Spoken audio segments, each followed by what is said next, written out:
No worries, I'll leave it. Okay, it's streaming now, FYI.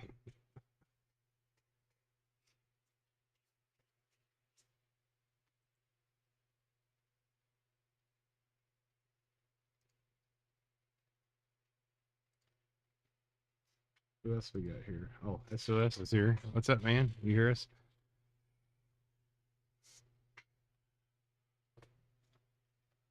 Mr. Double Pulses. Eh, Are you there? Yeah, he had some trouble coming on. Oh. Somebody else here. Oh, Caleb's here too. Dang, it's a party tonight. This is like the first time everybody's been around.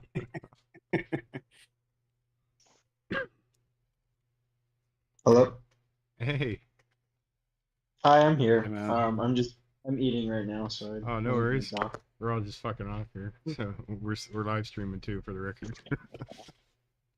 Oh, gotcha. I just testing out my mic and the setup here and some slides I made up. Um, but also, whoever's watching out there, this is our group. Pretty nifty.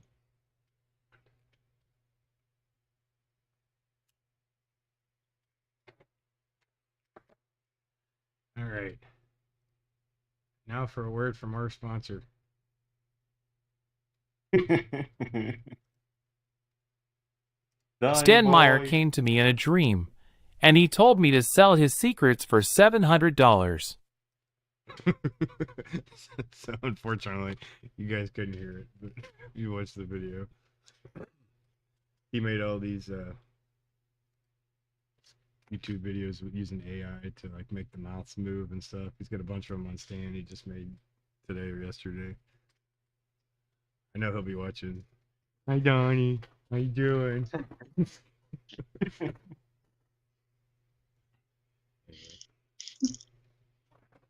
So yeah, I thought I'd fiddle around with 8XA versus VIC4 setups here that I've been playing with, and make some waves, and we could talk about them. Yeah. If you guys have anything to show, I could put it up on the screen somehow.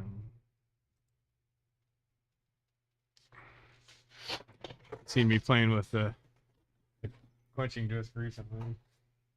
Light on it.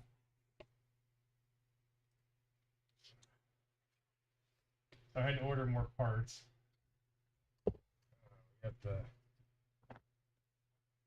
disc here. Oh, the Simon was just showing me he just made one.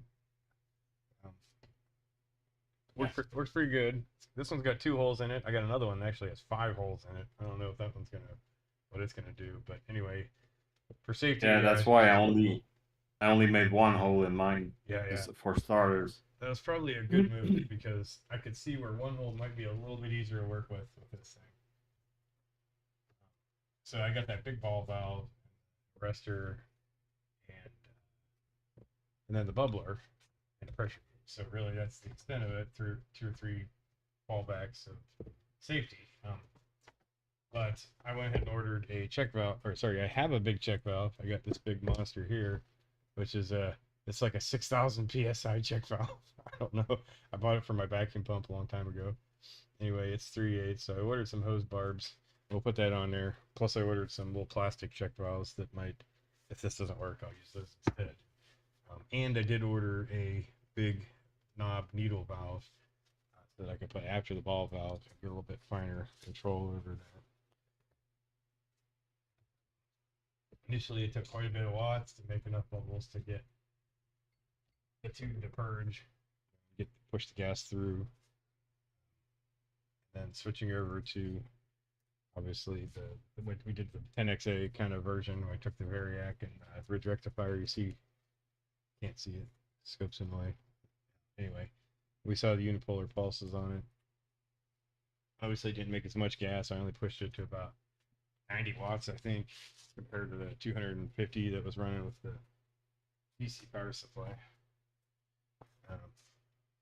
So still more to do there, but once I get the extra safety measures, I think we'll be able to try and light it. That's the fun part. But I also had a single resonant cavity in there now. So obviously, stance quenching disc would typically sat atop a larger cavity, 9 or 11 cell set, or the stack cavity, so where there was a bit more gas involved.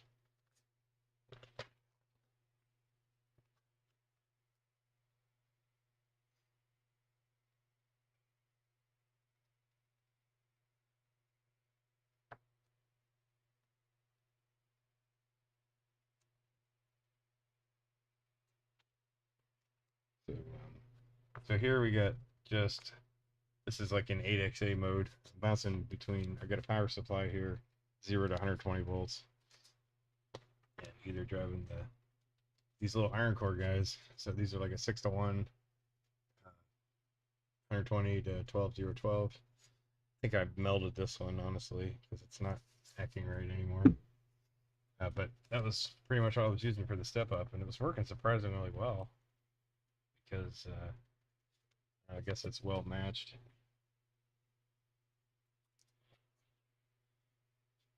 So let's see.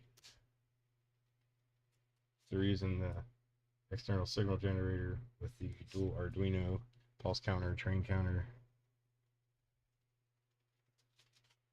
I got a bad cable.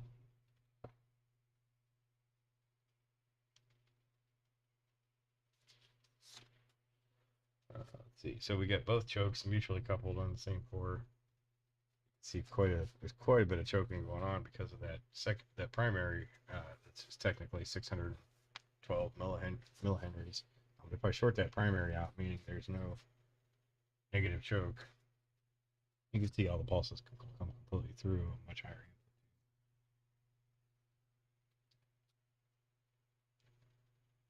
That for a second.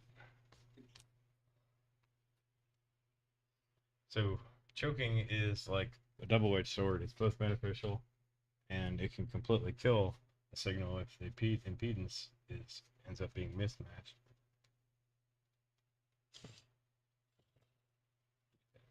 This way.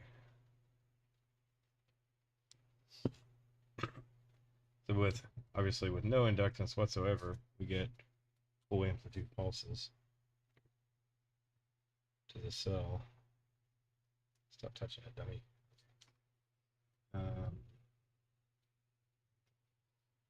But as soon as we introduce some inductance, let's put 17 millihenry in. Can't really see it here, but there has been some elongation. Let's turn up the frequency a little bit.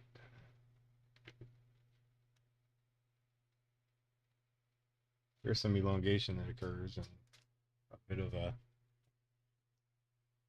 ring or a sag here at the beginning. Increase that to 35 millihenry. See, it's a little bit more.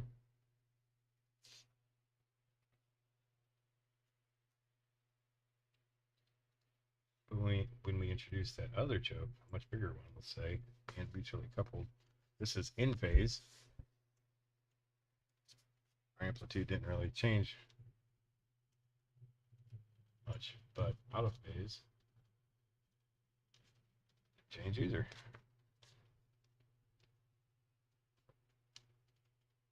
Oh, it's still shorted. There we go.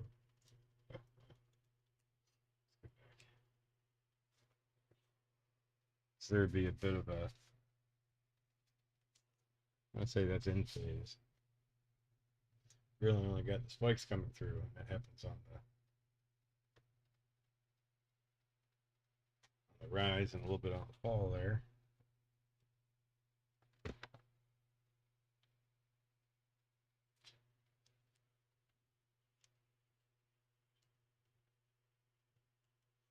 Flip it the other way around.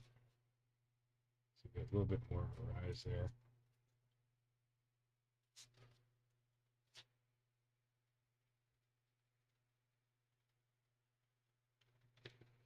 What?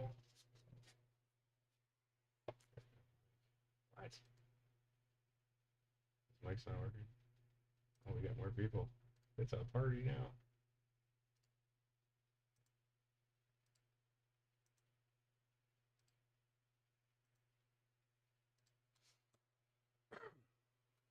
Okay, so amplitude took a shit. You don't even have 2 volts. So we got this monster negative choke here. We're gonna unhook that. Let's use another similar sized negative choke as our positive choke, which same transformer, half of the secondary, roughly the same. You can see how the ramp up has changed. We still have a real sharp spike at the beginning. One of the benefits or curses, perhaps, of the really fast rise time. So there's a lot more spikes that come through on that. That is differential across the cell. So we're right at about our resonant spot, which ironically, let's see here. Not reading right.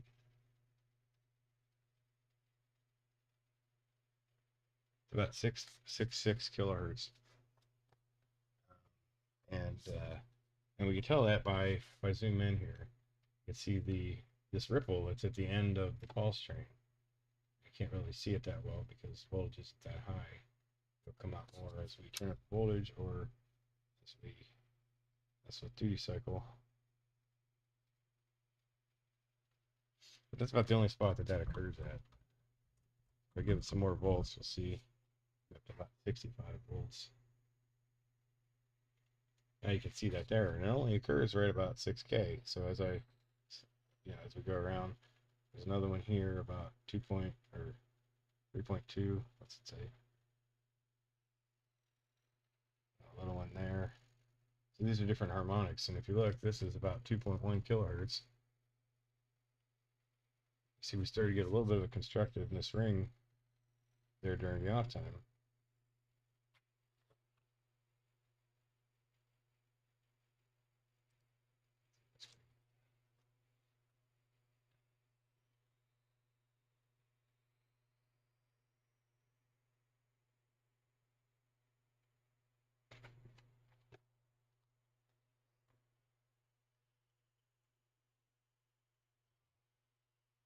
See if we could make it better.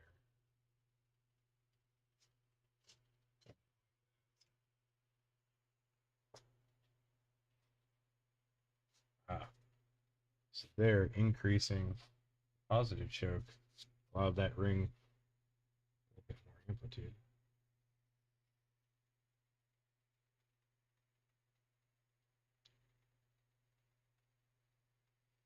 Very some duty cycle.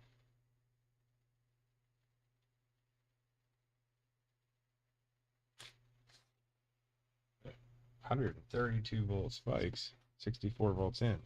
Where there's no step up going on here, we just got 2 chokes, not even mutually coupled. Magic diode. This other diode here.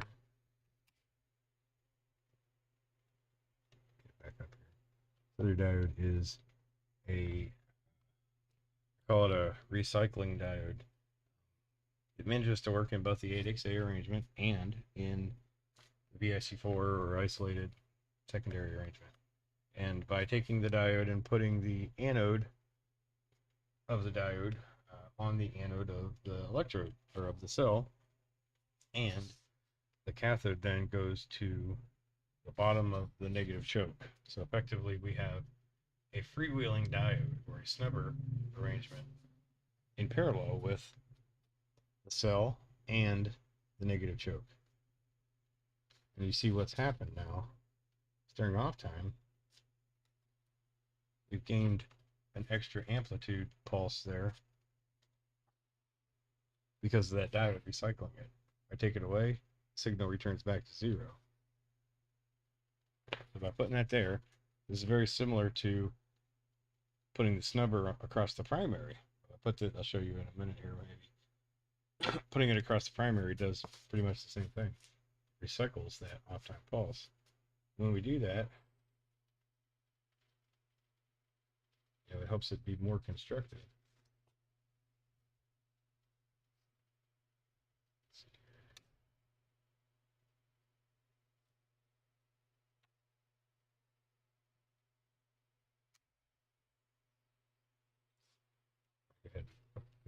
we should couple the choke.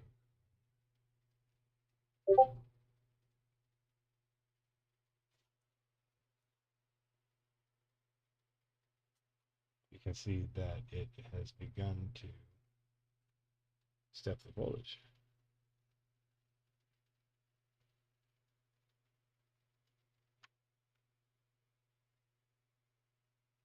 So we're going down real low on frequency just to prove, to show it to you easier. So no diode. Thing's freaking out on me. And diode.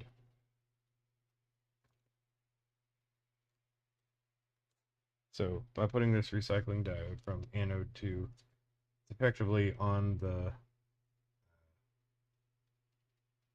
drain of the MOSFET. So like low side switching, it would connect to the collector and the transistor, similar, exact same connection.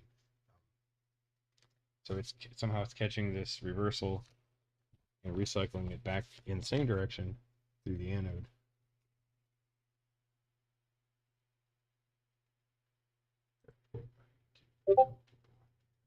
Is it not maybe catching the reflection rather than recycling back EMF? What is a reflection? From So- this diode? I mean, So this is coming from your MOSFET and going into, is it going into the first choke and then, well, the positive choke? I'm just wondering if it's part of the reflected signal or if it's actually part of a collapsing magnetic field. yeah. Well, let's see. So if we expect current to flow into the positive choke, we turn this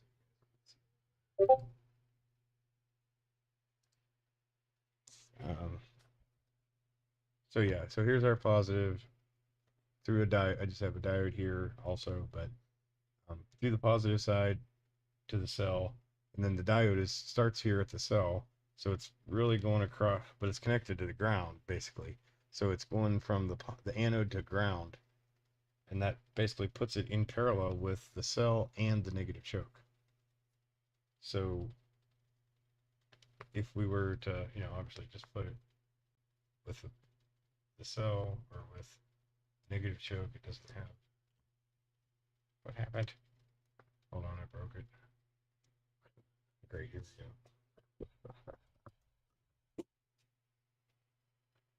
It's back. Yeah, so I got a picture somewhere here. Maybe I can find it. The schematic. Yeah, I think I get what you mean. Yeah, that's not where you'd see the reflected signal anyway. So it's not what I thought it might have been.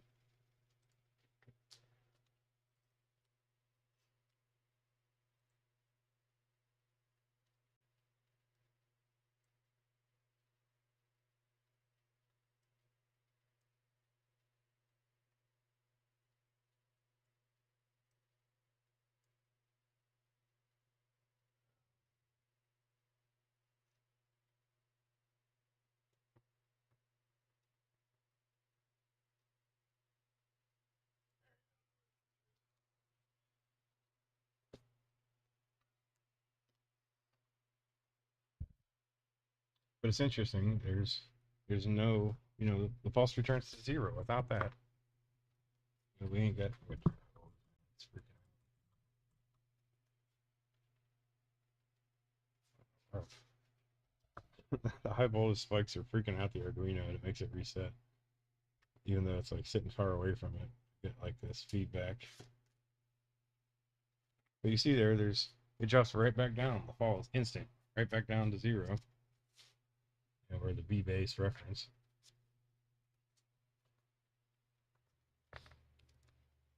But when we add it, the cell does not discharge fully each pulse. So we gain a step. You're not sharing your scope anymore, Chris. Thanks, son.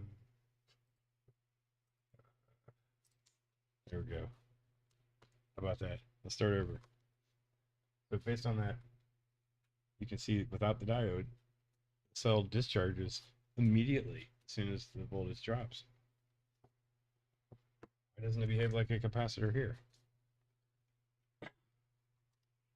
So we got 2 in series, so our capacitance is lower, probably in the 200 picofarad range. We know one 3-inch cavity to be around 484, so 2 in series would be half, 240 picofarad.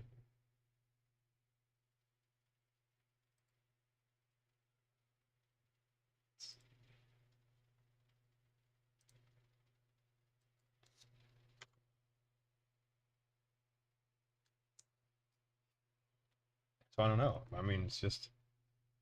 So I used to do similar. I would take. Where's the? I would take a capacitor, do the same thing. I think it was exactly in the same spot. I gotta find my 5 microfarad capacitor. There it is. So one of these guys I would take.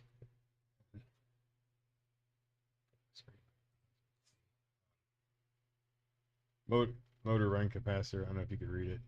Just 5 microfarad, 370 volts AC. And I would take it and I would put it pretty much in the same spot. So let's do that. And you can see it was doing something similar, although it introduces this weird oscillation into the circuit on top of it. And obviously the step charge can be tuned to contour right along that, get some really funky looking waves. So this the spike or the voltage increase is being discharged by the cell and back through the diode. Is that what you're seeing, Chris? It seems that way, yeah. So I guess in the forward direction, the negative choke is discharging through the diode. Instead of going back into the cell, it's going the same direction through the diode, then back forward. But it can only really loop across the cell, which would sort of indicate that you're freeing electrons or something maybe in the cell, and that's what's recycling back through, or charging the water and the water's discharging back through the diode.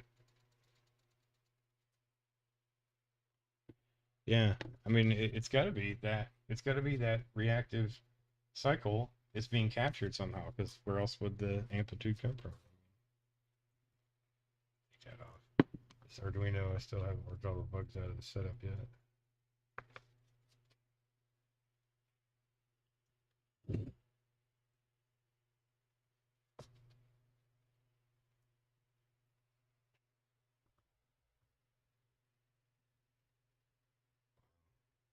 Like freaked the MOSFET out. Didn't want to turn on anything. All right, so here's coupled chokes doing the same thing.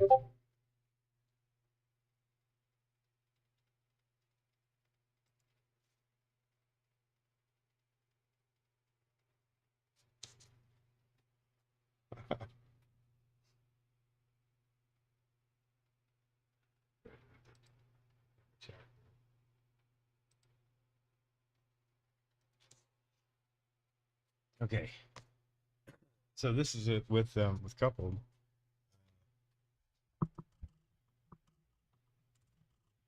So that said, let's turn our.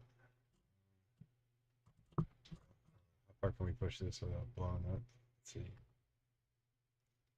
We turn our gate out, we have to get more volts into it without catastrophe. We could literally crank it all the way up to 120. We're only using 3 watts. As you can see here, we've kind of overshot saturation. See that first pulse? It's a partial pulse. Got some bubbles coming out. But the on time is so much by the second pulse that we've hit full amplitude. So what can we do to fix that? We can reduce duty cycle. Well, that didn't really work.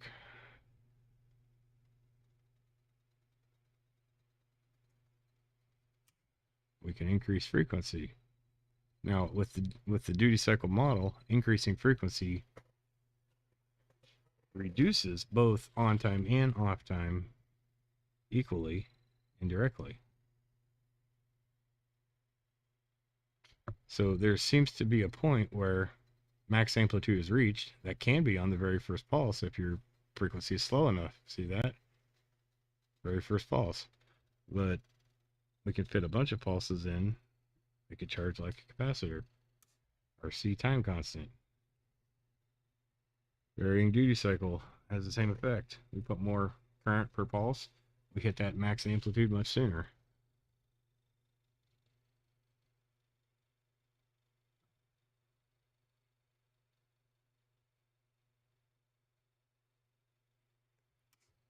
%50 duty cycle.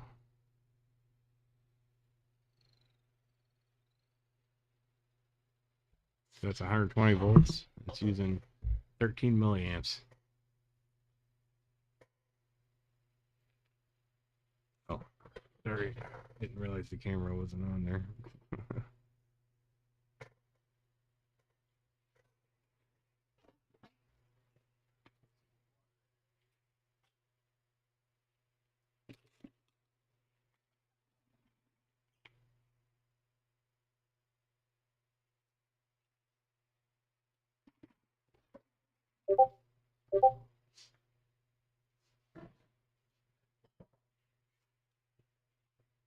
In water. It's all nasty too.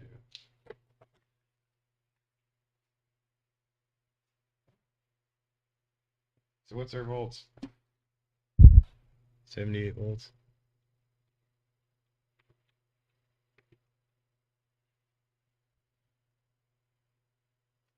Hey, 3 watts, 25 milliamps. All right. So take note of that. We'll put a reference on.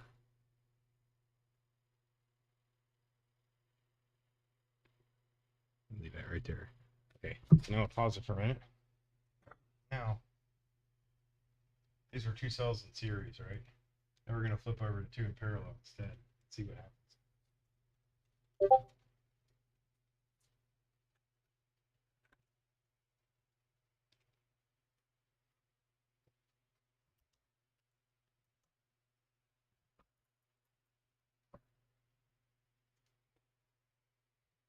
That didn't sound good.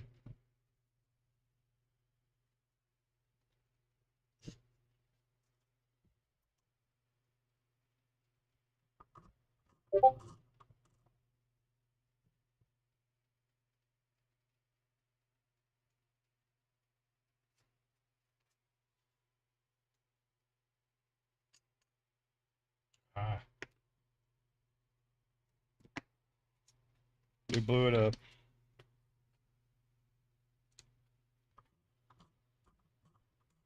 Put 120 volts to it. It just did not like it in parallel. Must have changed the dynamics quite a bit.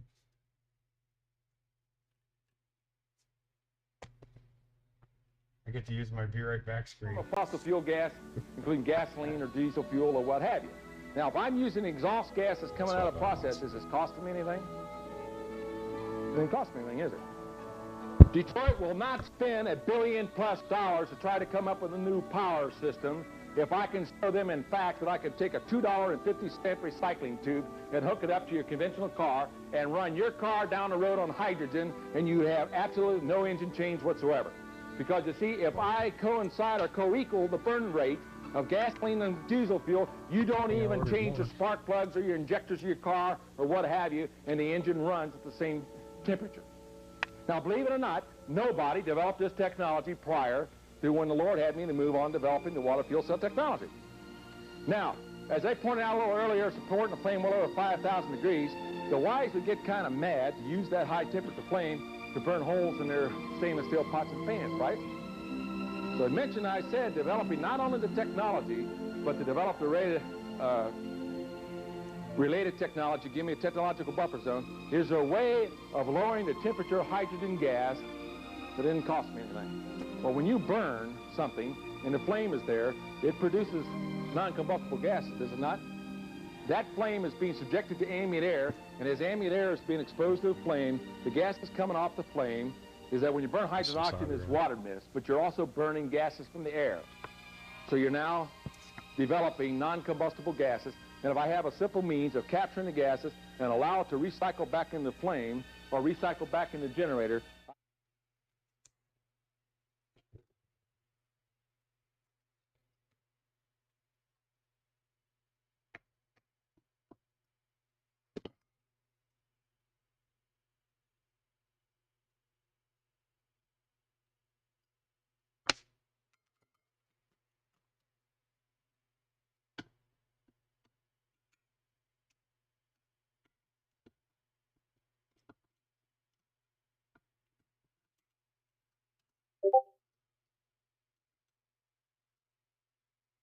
Yeah. Yeah, I have. You should see how many transistors I've blown. My MOSFET body count is much lower. Although I think we're up to probably 10 now. I got 2 more in this pack. Ah, the screw stripped. Ow.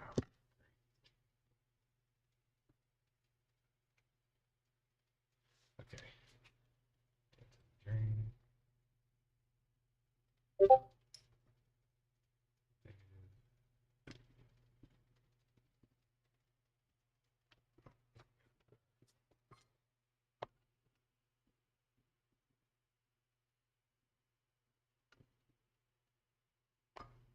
This is my jerry rig driver here. Heatsink screwed to the wall.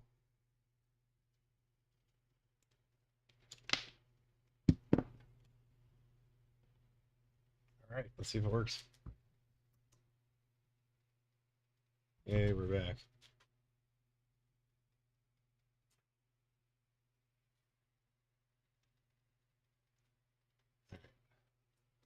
Well, I don't know if I want to attempt that again because it's probably going to blow it out. Let's illustrate it. So we got 2 capacitors in series, remember, and that's where our voltage was. I guess I can turn that back up.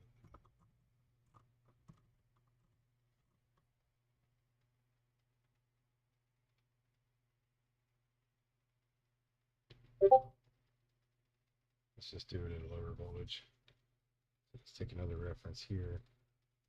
This will be our 60 volt reference with 2 cells in series. Now,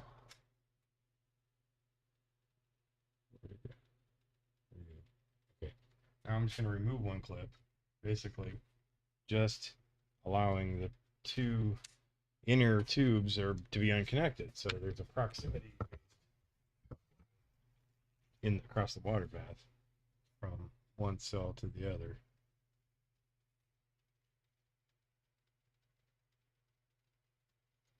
Basically, so we have 4 terminals here, 1 cell here, 1 cell here. And I use this one jumper to connect the 2 in series. You can see it sets the amplitude at 23 volts peak, max. And as we remove it, a significant jump in voltage,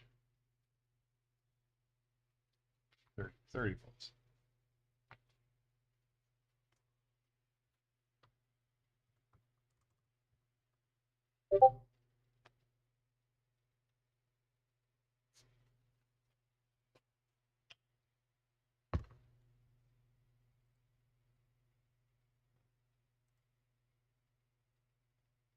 The video.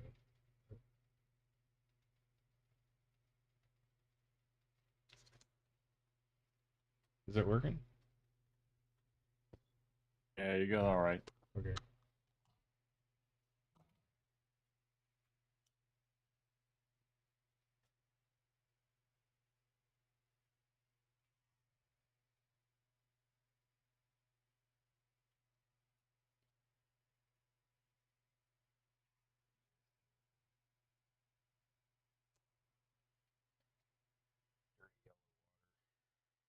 It's just the cell case.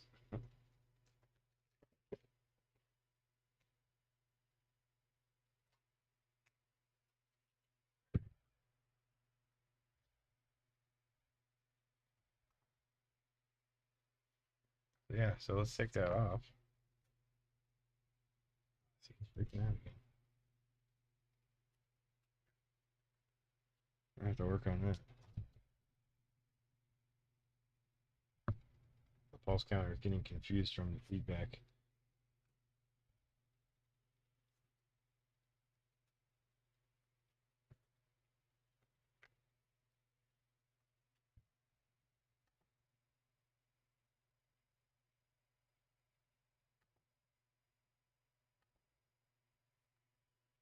How does reduced gate time affect it?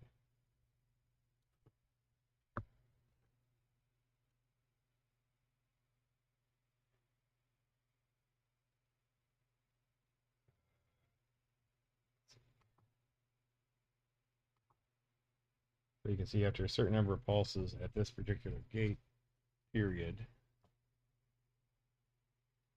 we've reached full amplitude.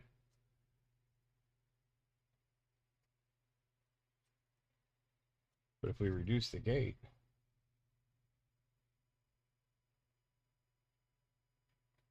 we reach full amplitude much sooner, on a pulse much earlier.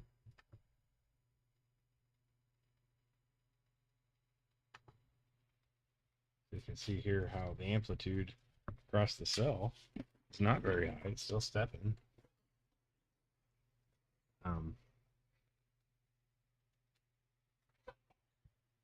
But it's not very high. And if we bring the gate in,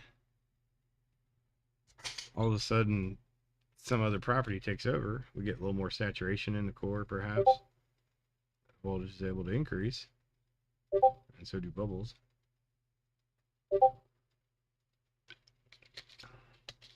Yeah, Discord is whacked. You have to sometimes reconnect.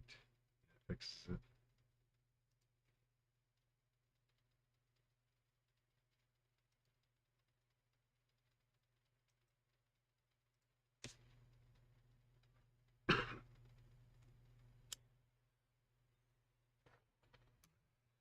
That's 50% duty cycle. So you see, if we reduce duty, we lose some of that current. So that amplitude, even though the gate was reduced, the amplitude is going back down. Bring the duty up more, well, we start hitting that max amplitude even sooner. Less than a full pulse train.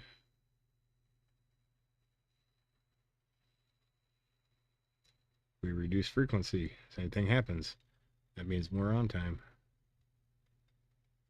We can reduce duty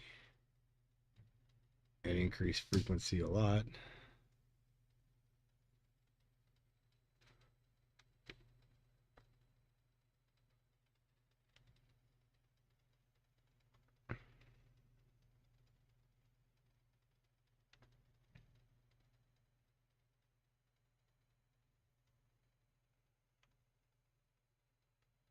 Damn it, scope trigger.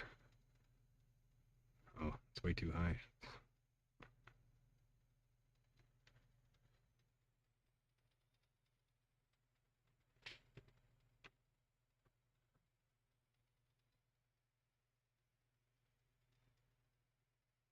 See how increasing frequency actually reduces gate period, because gating, pulse train gating, is done based on number of periods and not a defined number of microseconds or elapsed period of time.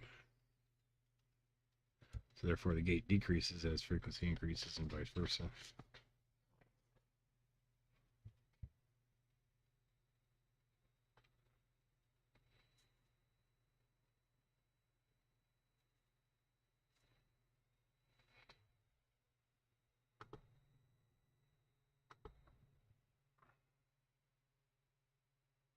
All right. Well, let's see if we can blow up a VIC4 setup, or if it'll even work.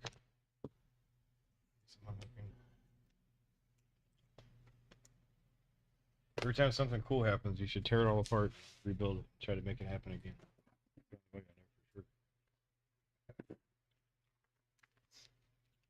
All right, so now let's take this guy here. See if it's gonna work.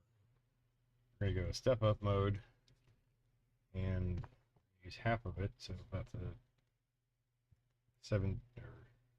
22.5 millihenries of primary.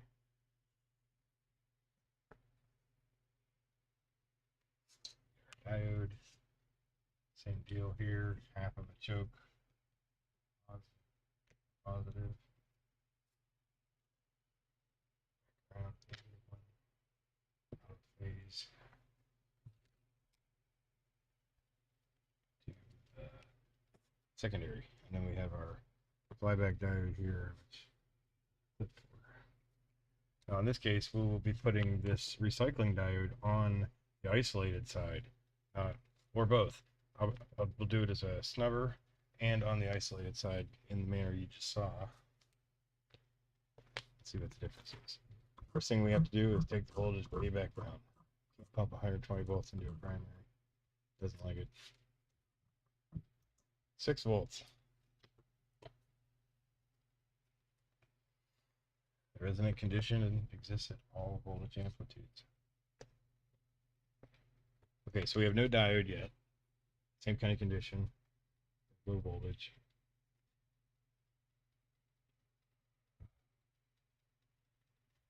Let's go up to 12. These iron cores need just a little bit more. You know, they say that while the resonant condition can exist at any voltage amplitude, a minimum amplitude does still exist. That is to overcome the parasitics or the magnetomotive forces required to start to saturate the transformer to induce voltage across it. So same thing, you see, get some ring in there for sure. If I go up to my 6 kilohertz, oh look at that. Now we're going to take our diode here, our freewheeling diode, and put it from same place, anode of the cell to the bottom of the secondary. Ta-da. Same effect.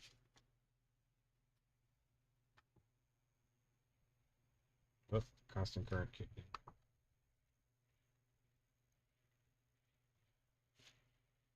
Same recycling stepping effect, right?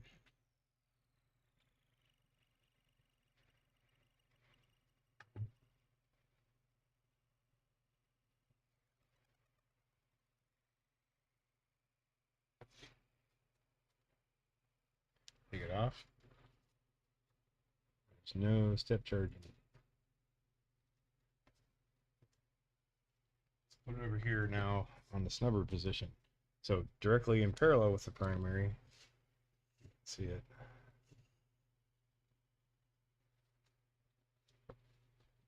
Like figure out where my camera is pointing at. Okay, so anode on positive, V plus. Cathode on negative, which is the drain of MOSFET. Look at that.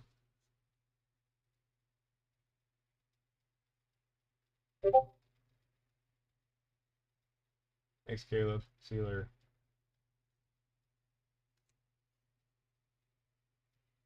So, the snubber diode. Looky there. Back to 50% duty. There we are there.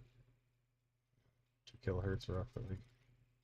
So kind of got that same effect where we've maxed out our false amplitude. Not only that, but we went over so far, we started going down the other side. What's up with that? It's like having it right where you want it, but then having too many pulses. Oh, that looks like an SCR wave, doesn't it? Single sideband modulated SCR wave that the first 10XA created. But what it is saturation. So we reached max amplitude, and then we still continued to supply pulses, current, on time, saturation of that core. It became more of a resistor instead of an inductor. And voltage started damping down because current was slowing.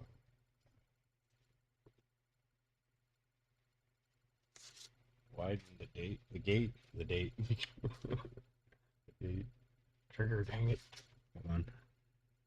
5 milliseconds. Man, we're way out there on time.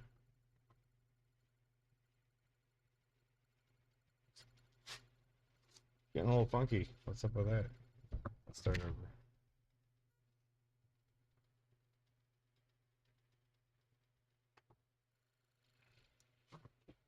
See what I think. All right. So yeah, too many pulses, too much on time, too much saturation. I can do reduce pulses. This is all about source capacity in a sense. Your power supply, your battery, your filter capacitor, it's going to have X amount of coulombs, perhaps, that you can utilize before the source voltage dampens itself. Power supply voltage goes down. If you think about how a constant current supply works, set it to 120 volts, and you limit the current to 100 milliamps, let's say. As soon as you start to go over 100 milliamps, the voltage will come down to meet what it needs to be to give you 100 milliamps at the same amount of power it was able to deliver. So there's a limit on that in a sense.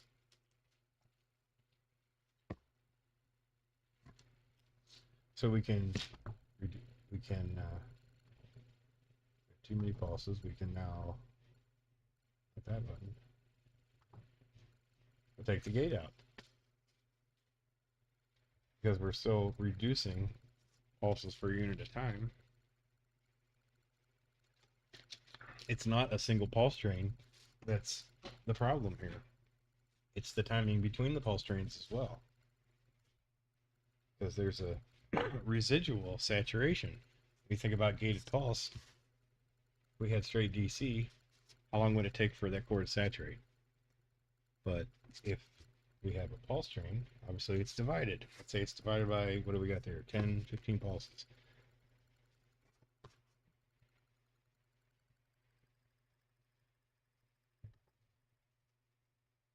So both of which can be used to tune around saturation or the hysteresis of transformer core.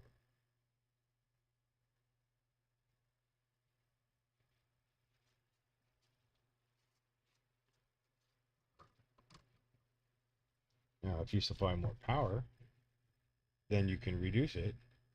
So here's an example where we're in current mode, 210 milliamps, 2 watts, not enough. Let it go up to 300 milliamps, still not enough. 400, still not enough. That's okay. Now it's enough. It's back in constant voltage mode. At 12 volts, 300 milliamps.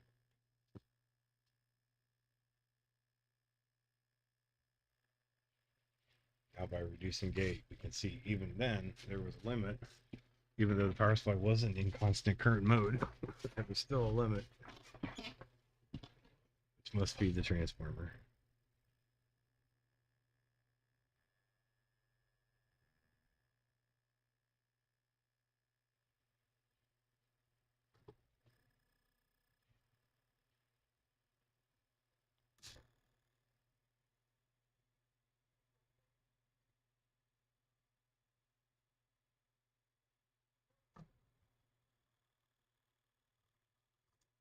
So here's,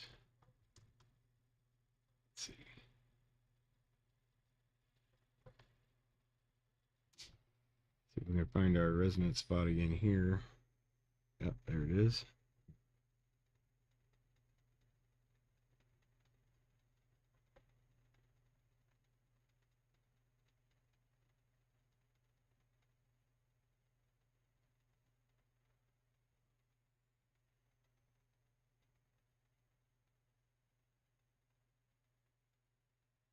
.666 every time.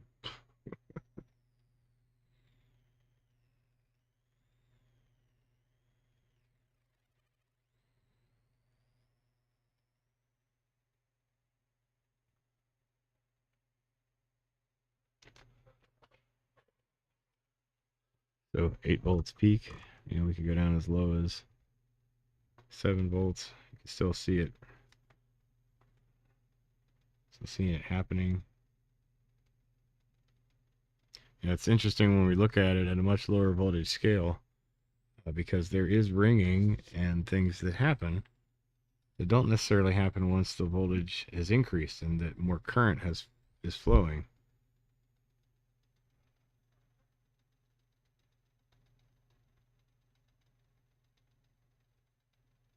How many is it going to take? 200. Oh gosh, this is brutal.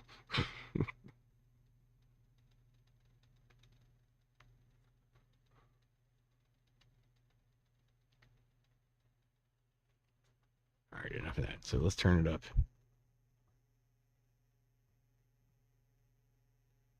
We got 30 volts now into the primary. No, don't really seem to have any magnification. We've only got 13 volts max. Got that very large choke for a secondary. The secondary has a choke. Let's turn it off. Try flipping it around. Try a smaller one too. See, not much difference in and out of phase there. Slight shift in frequency, but very small.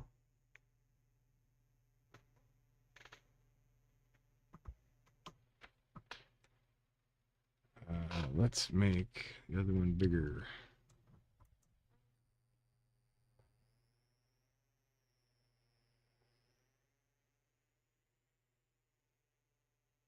Yep. Puts it back up where it's supposed to be.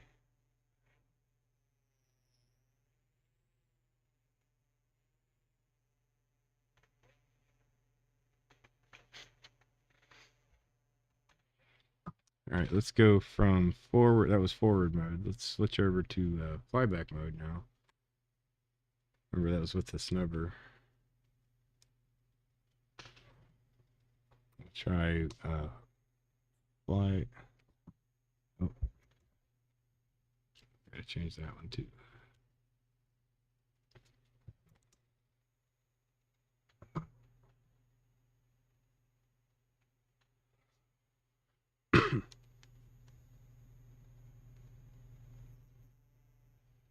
So here is, I don't even know what this is.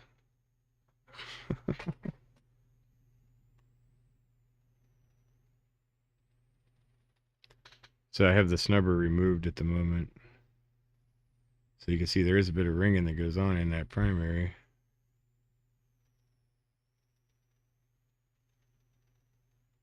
But this is across the cell here you're seeing on channel 1. I probably should set up some probes on the primary. So here's adding the snubber across the primary in parallel. Same effect.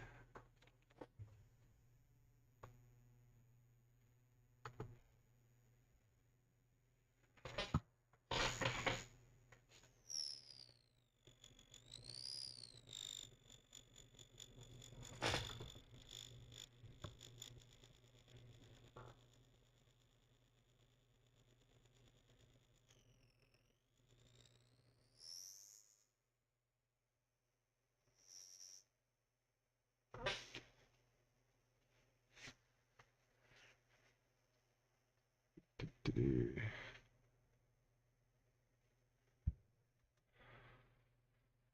right, let's move.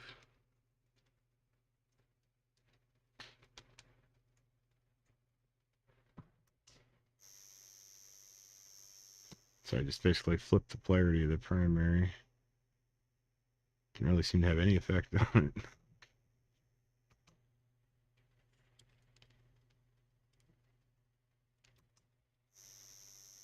Now we're upside down.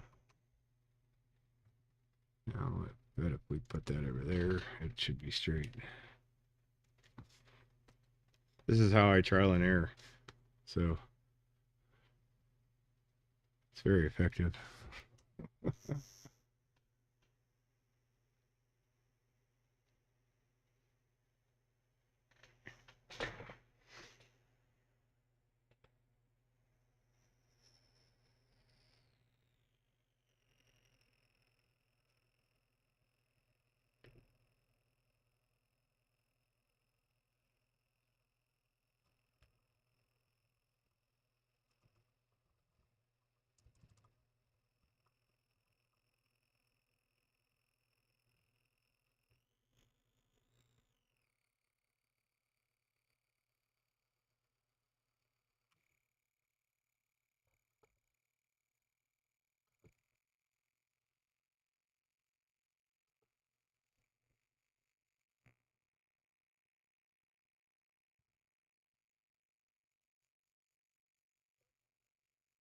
$11 watts.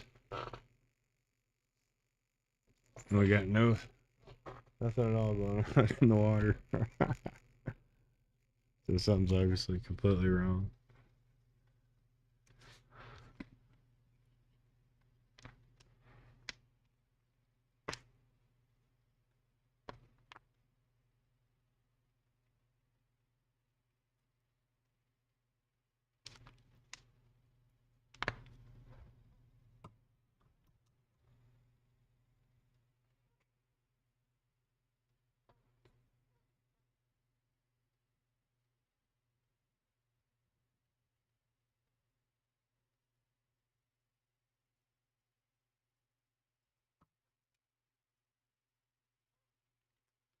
Leave the primary off and let's go back to our other spot.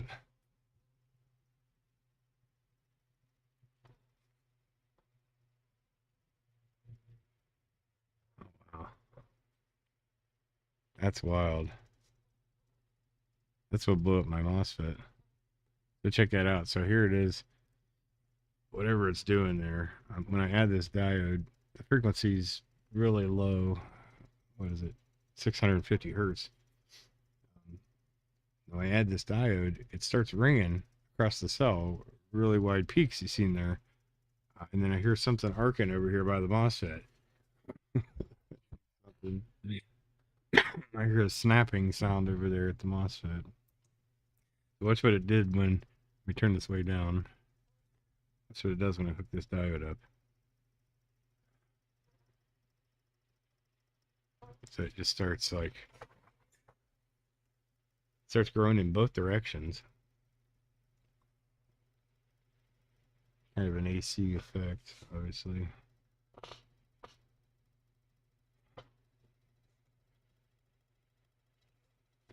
I'm not touching nothing, but it just randomly grows and gets bigger. And those hiccups there are the HV spikes making it back to the pulse counter and freaking it out.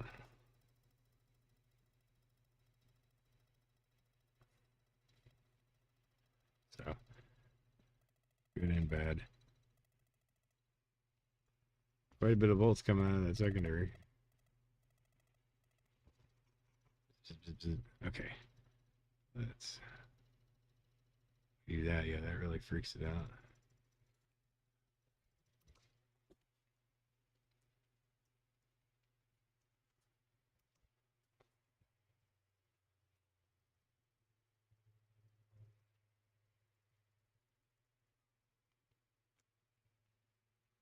There, put that on there.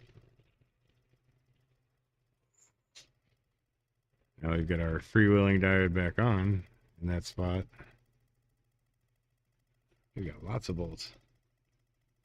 81 volts. So we got 2 times magnification over input.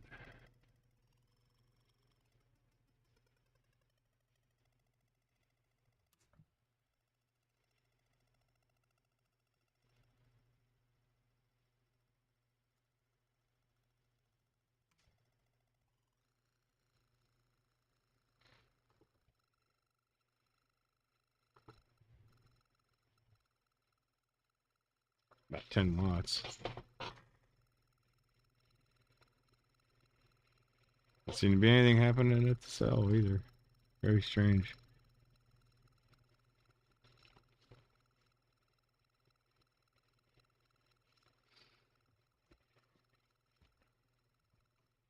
So, hard to say.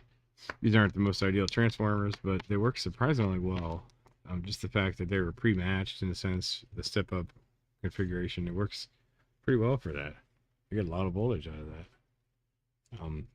It's obvious this secondary is way too big for the circuit because it doesn't do much but dampen it out. I could put some smaller ones in, or just decouple it and get a little better performance out of it. We just bypass it completely and short that choke out. That wasn't supposed to happen either. Why is it doing that?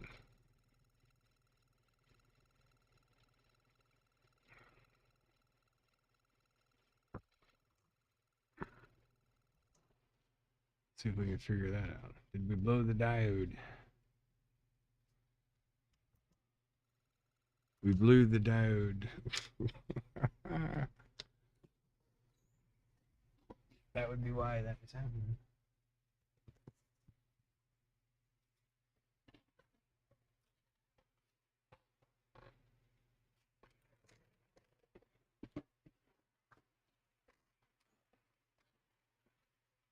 And for a replacement mirror. Put your finger on there and tell me if that's hot. So I did that. Is it hot or cold? Just a hair warm, right? Well, how can we support a plane well over 5,000 degrees? And now put your finger on it. Let me ask you a question. How can you be able to support a plane well over 5,000 degrees and yet this thing does not become super hot? The reason being is that we developed a patented quenching circuit which has the ability to prevent anti-spark back into the generator. This now makes the generator a self-sustaining or very self-style generator because under Murphy's Law, whatever go wrong would go wrong. It's electronically interfaced. We could shut off the system if any form of malfunctioning would occur. Well, this is not this one. You're going to shut it off on me now that I'm playing with it? Yeah. All right, put your hand again and tell me I that's was going to. hot or cold.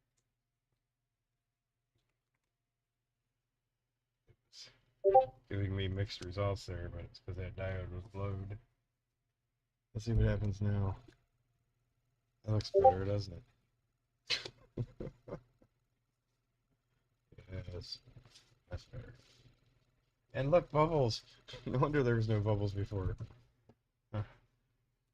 You should change your diodes like underwear, I think. Alright. Does that give us flyback? Yes. So we reverse the secondary electrodes. Now I see a flyback.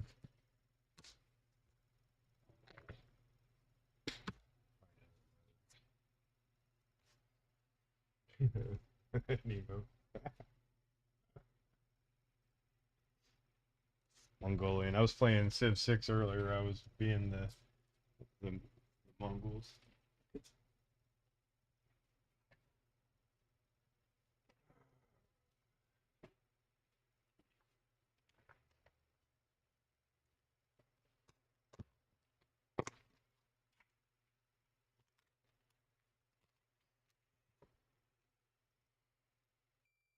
Beep beep. Beep beep. You know what that means.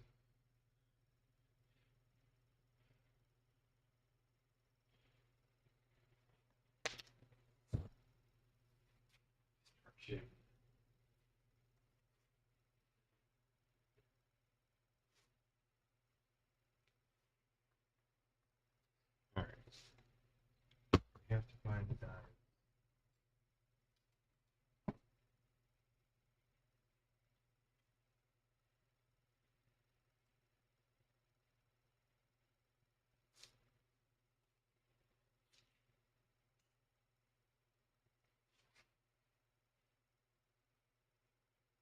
Ah.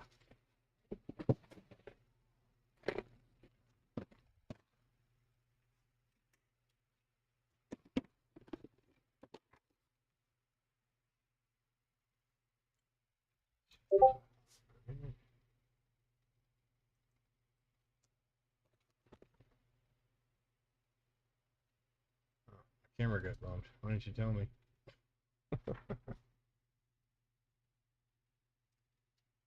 Okay. Look at all them MERS. Get the MERS. Lots of MERS. They were on sale. I bought a bunch of them. Good thing. Alright. Now what were we doing? Back on. There's flyback mode. Let's see how this snubber diode helps in flyback mode. So anode to B plus, cathode here. Oh, look at that. Why did it do that? What is that about? What happened to the first two pulses?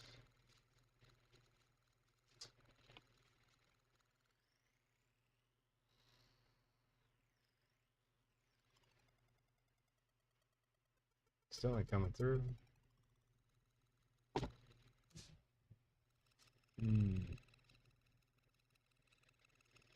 Make it crap its pants with the duty cycle. Yeah.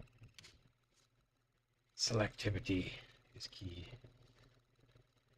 So I don't know. It's double the step up. I got a little better now. Now I can see them. You kind of overshot it. 13 watts. Let's bring that in a little bit. Look at that. I can tune that point right there just by turning the frequency up. 10 watts. I got some bubbles. Not 10 watts worth. Let's open that back up.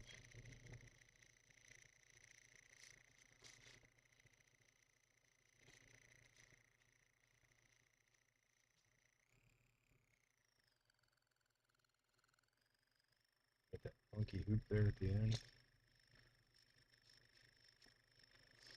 Alright, let's take that off. Snubber.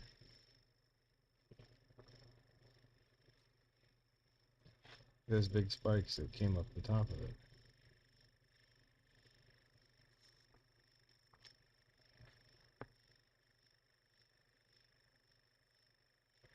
Let's put that there. So there's our diode in the spot that, whoops, sorry. In the spot that we had it before, and it's not doing what it did before. Yes. Let's flip our polarity of the primary. There's forward mode.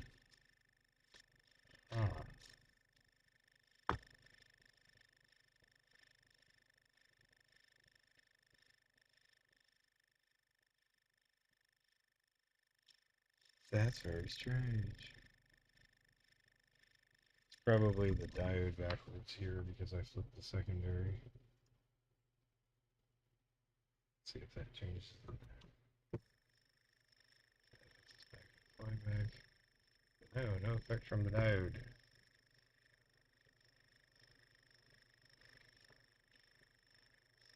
Huh.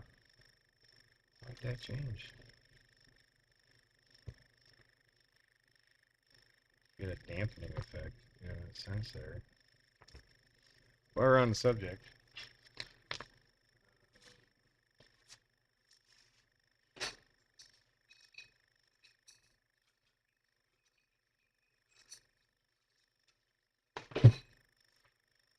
Ye old 100R 10 watt.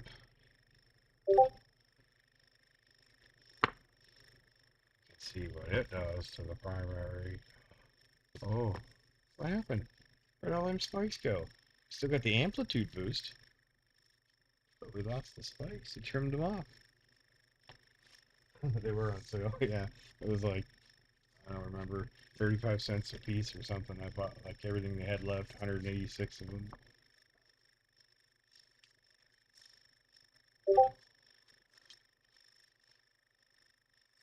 So but it looks like he cleaned those spikes up out of there. This is only 100 watt or 100 ohm. Obviously 200. If I would do that, in this case, it still leaves a tiny little bit of that spike. So the more we load it, the less ringing that it does. So there's literally no ringing going on in that transformer.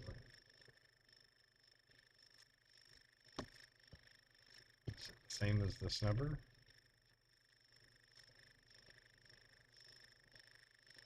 No, because the snubber seems to dampen it even more. Tell me that one's blown too. Let's double check. Murphy's Law. Just blow it already. Beep beep. No, it's still good. Wait, should I? Lied. No, it's still good.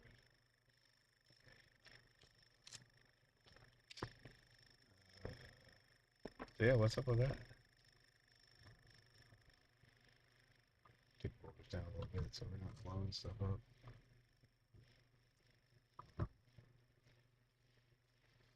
The transistors never liked it when I would unhook the primary while it was plugged in or turned on, especially at higher voltages.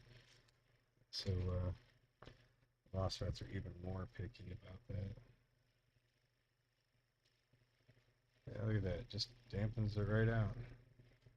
So like that extra rise seems to help get the amplitude up a little more than it normally would. Get that diode. Stomps it right out. That 100 ohm resistor doesn't affect the amplitude. It only cleans up that noise spikes.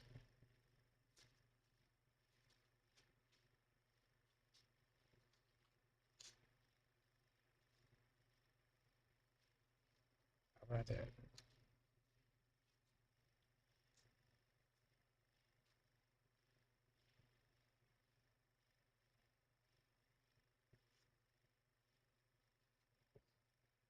Can't see anything still. Did you try leaving and rejoining? Let me try it. Did it come back now? If I restart my camera, maybe it'll.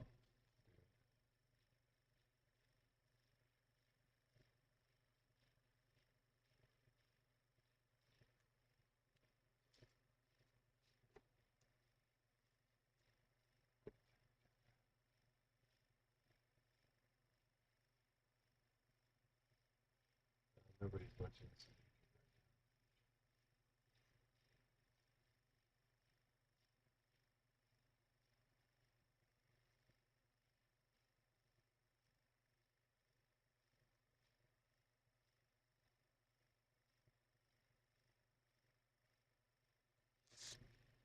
All right.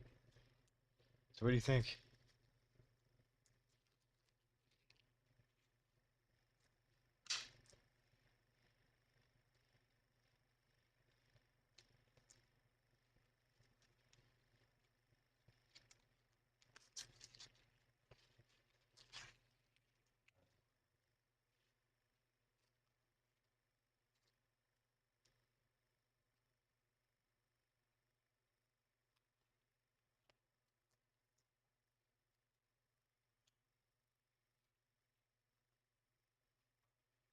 Recycling the pulse. Remember what Max said in his video. Every time you capture that collapse, you gain a step.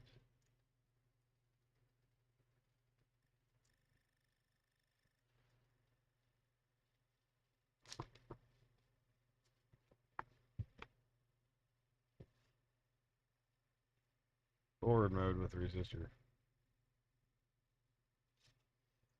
All it really did was clean up just a little bit of noise that was on there. Actually, it made it worse. Give a little bit of a elongation to the fall. See?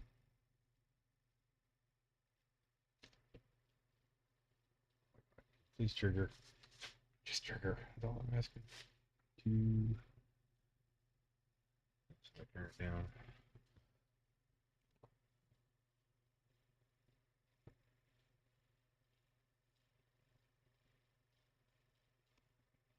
Anyway, so that's all it's really doing there.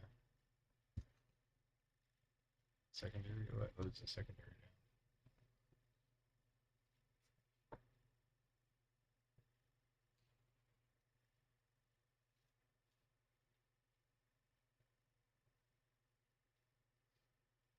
down? Okay.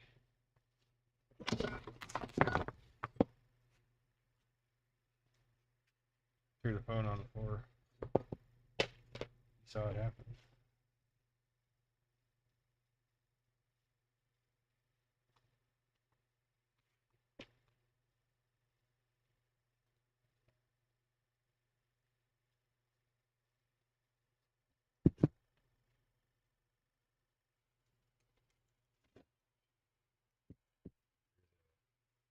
.24. Added a little ripple. One time.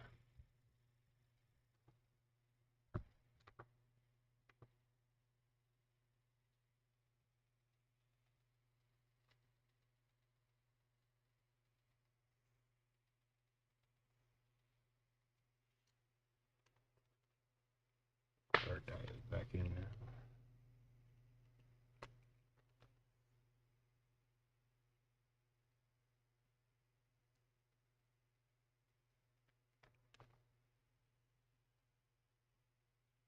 There you go. Behavior is back.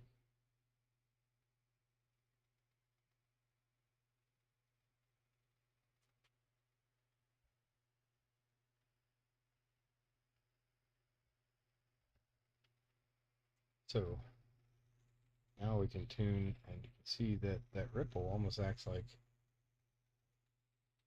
double frequency.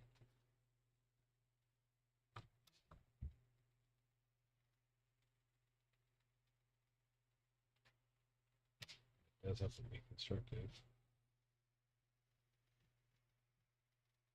But we can get it almost all the way down to what we would say was what, first harmonic, where there's no second frequency. But here we just have completely in phase pulses.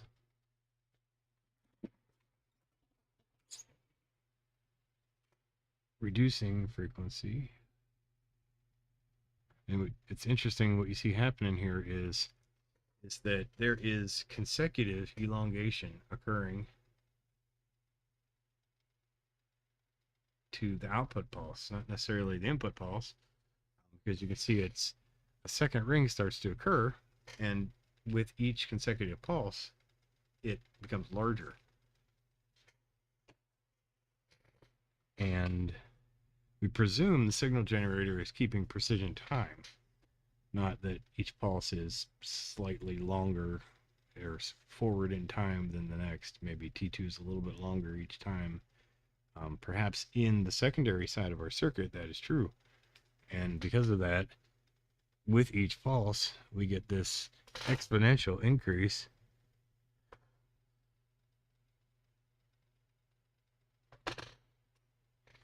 to where the duty almost, negatively decreases, but it leaves room for this extra ring to happen. But we can tune to that. So I can tune it up enough, like we're at 40K now, and we're back to the in-phase pulses.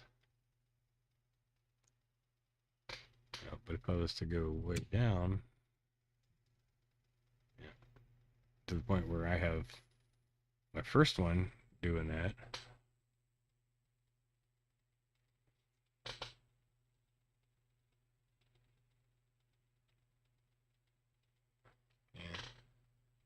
let's see, it's not quite behaving. Normally I can get it to ring on the off time too. What's different there? Probably not enough voltage yet. So here I go down to half the secondary again. Get our voltage up more.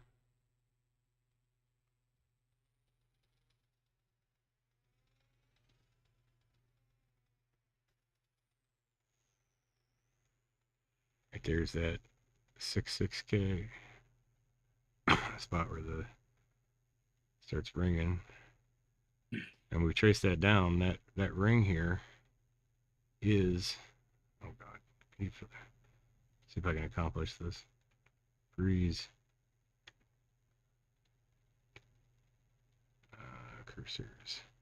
So if we look at, our input frequency is 662. If we look at one full wavelength of that, I think I was too far ahead.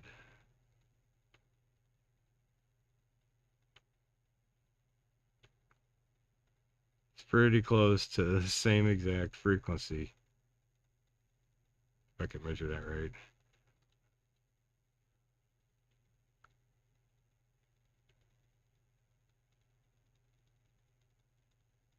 I don't know exactly where it's at, but that ripple, that ring down during off time, is the same frequency as the incident frequency, 6.66 kilohertz.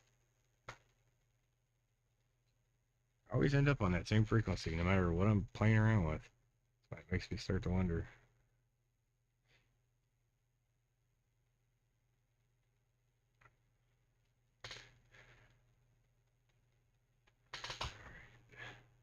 Give it a little more volts, like Stan said. Turn up the voltage. We're at 16 watts. 10 watts, 32 volts. A little better results now on So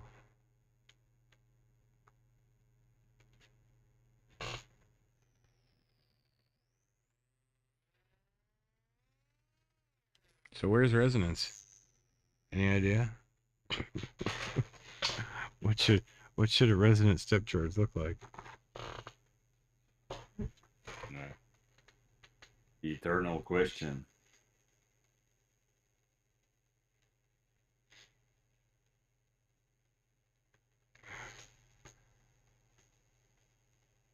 Crap.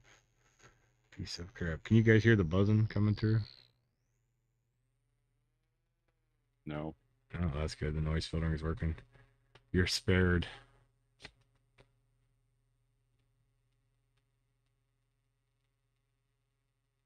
Get that time up, no wonder. Okay. So, let's pause that. I'm going to turn that off for a minute.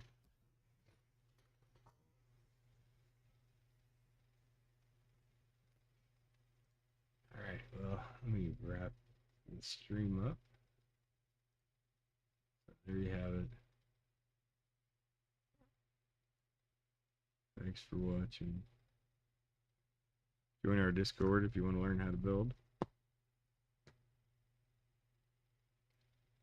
Visit the website for the link.